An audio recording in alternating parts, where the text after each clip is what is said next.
হত্যা, crime against humanity অথবা massacre যেই বিশেষণই হোক না, ঘটনাগুলো সেম। সিকিউরিটি ফোর্সেস যখন উপর থেকে গুলি করে হত্যা করেছে হেলিকপ্টার থেকে, এবং এই পর্যন্ত 37-এর উপরে আন্ডার এইজ বাচ্চাদেরকে হত্যা করা হচ্ছে। সুতরাং এই হত্যাকাণ্ডের বিচার হবে এবং ইন্টারন্যাশনাল অ্যাকাউন্টেবিলিটি হবে। Global Bangladeshis alliance for human rights, যে মানবাধিকার সংগঠনগুলোর অ্যালায়েন্স থেকে আজকে হাউস অব কমন্সে SOS বাংলাদেশে ব্লক রেড হচ্ছে, কিলিং হচ্ছে, সমস্ত জেলা উপজেলা সর্বত্র ইয়াং ছেলেদেরকে ধরে নিয়ে যাওয়া হচ্ছে। Army, BGB, police block red করে কত মানুষকে হত্যা করেছে তার কোনো এখতিয়ার নেই, কারণ ডেথ রেজিস্টারগুলো গায়েব করা হয়েছে।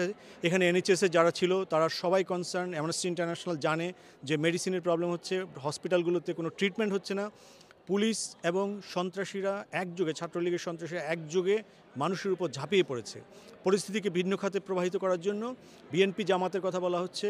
আজকে শুনেছি যখন এখানে কনফারেন্স হচ্ছে হাউস অব কমন্সে, তখন বাংলাদেশে জামাতকে নিষিদ্ধ করার কথা বলেছে। এই আন্দোলনের সঙ্গে জামাতের কোনো সম্পর্ক নেই, বিএনপির কোনো সম্পর্ক নেই। মূলত 5-7 হাজার নেতাকে গ্রেফতার করে সারা পৃথিবীকে ফুল বানানো হচ্ছে, বোকা বানানো হচ্ছে। আমি বিশ্বাস করি যে ফ্যাসিজম এমনই হয়, সবাইকে বোকা বানিয়ে শেষ পর্যন্ত নিজেই বোকার স্বর্গে চলে যায়।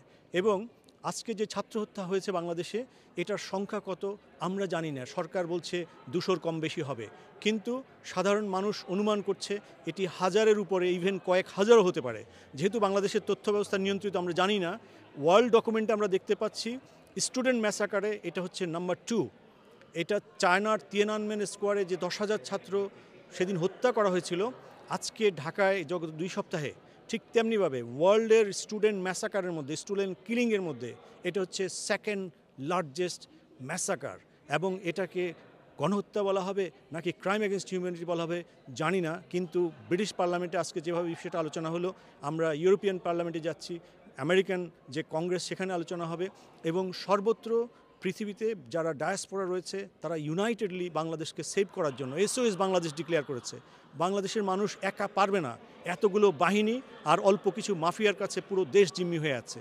এখানে দল আর লীগ, আওয়ামী লীগ, বিএনপি, জামাতের কোনো সম্পর্ক নাই, mafia versus whole nation. So SOS Bangladesh আজকের কনফারেন্স সেমিনার ছিল। এখানে বিশিষ্ট লয়াররা ছিলেন, অ্যামনেস্টি ইন্টারন্যাশনালের UK ডাইরেক্টর ছিলেন, তাদের সমস্ত সাবমিশন তারা দিয়েছেন। বেশ কয়েকজন MP ছিলেন, এবং সবাই যে রিসোর্সফুল যে প্যানেলিস্ট ছিলেন তারা মিলে যে কনসার্ন রেজ করেছেন। তারা বলেছেন প্রথমত ইনভেস্টিগেশন করার জন্য ইন্টারন্যাশনাল লেভেলে, সেটা UN হোক, UK হোক এবং ইউরোপিয়ান পার্লামেন্ট হোক। দ্বিতীয়ত ফ্যাক্টস ফাইন্ডিংয়ের মাধ্যমে বাংলাদেশে কি হচ্ছে সেই ব্যাপারে UK গভর্নমেন্টকে আমেরিকা ম্যাগনেস্কির মতো কোনো স্যাংশন অথবা এই ধরনের কোনো পদক্ষেপ নিতে হবে। তৃতীয়ত UN পিসকিপিং ফোর্সের কাছে স্পেসিফিক মেসেজ পাঠাতে হবে, যারা বাংলাদেশে হিউম্যান রাইটস ভায়োলেশনের সঙ্গে জড়িত, কিলিংয়ের সঙ্গে জড়িত, UN পিসকিপিং ফোর্সে যাদের অস্তিত্ব আছে তাদেরকে চিহ্নিত করতে হবে, ব্যবস্থা নিতে হবে। এবং যেই কিলিং ফোর্স এখন বাংলাদেশে মিলিটারি এবং বিজিবি কিলিং ফোর্সে নাম লিখিয়েছে সরকারের হয়ে, তারা যে কিলিংটা করছে স্টুডেন্টকে, তাদেরকে একটা অ্যাকাউন্টেবিলিটি নিয়ে আসতে হবে। এই ব্যাপারে মীমাংসা না হওয়া পর্যন্ত এটা কিন্তু জাতিসংঘ এই রিক্রুট করতে পারবে কিনা, করা উচিত কিনা UN চার্টার অনুসারে এটা হতে পারে না। নিজ দেশে হিউম্যান রাইটস ভায়োলেশন করে, কিলিং করে, স্টুডেন্ট কিলিং করে অন্য দেশে তারা পিসকিপিংয়ের জন্য যাবে, এটা UN চার্টার অ্যালাউ করে না। সো UN, UK, US এবং ইউরোপিয়ান ইউনিয়নকে বলা হয়েছে লিপ সার্ভিস বাদ দিয়ে this is the time for action, not only raise concern. So this was the main summary. এবং এই ব্যাপারে এই সপ্তাহে পার্লামেন্টে বেশ কয়েকটি আর্লি ডে মোশন আছে। আর্লি ডে মোশনের পরে আমরা এখানে কথা বলা হচ্ছে, অ্যাটলিস্ট 45 অথবা 50 জন MP মিলে তারা স্পিকারকে স্পেশাল অধিবেশনের জন্য বলবে, সেখানে হয়তো স্পেশাল রেজুলেশন হতে পারে বাংলাদেশের ব্যাপারে।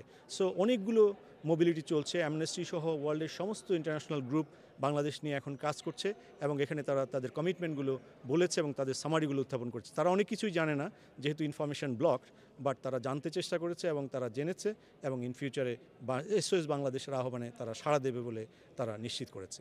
আপনারা জানেন যে ব্রিটিশ সরকার আমাদের বাংলাদেশের যেই হত্যাকাণ্ড, এই যে মানবাধিকার লঙ্ঘন, সেটা নিয়ে তারা বরাবর তারা কনসার্ন। আমরা শুধু কনসার্নকে খুশি হতে চাই না, আমরা চাই এই ইস্যু ধরে উচ্চতর দেশ এবং মানবাধিকার দেশ থেকে এই সরকার পতনের জন্য একটি চাপ প্রয়োগ আসুক। সেই প্রচেষ্টায় আমরা এখানে উপস্থিত হয়েছি, এবং এটা পর্যায়ক্রমে চলবে, শুধু UK তে নয়, চলবে US এবং পুরা গোটা দুনিয়াব্যাপী।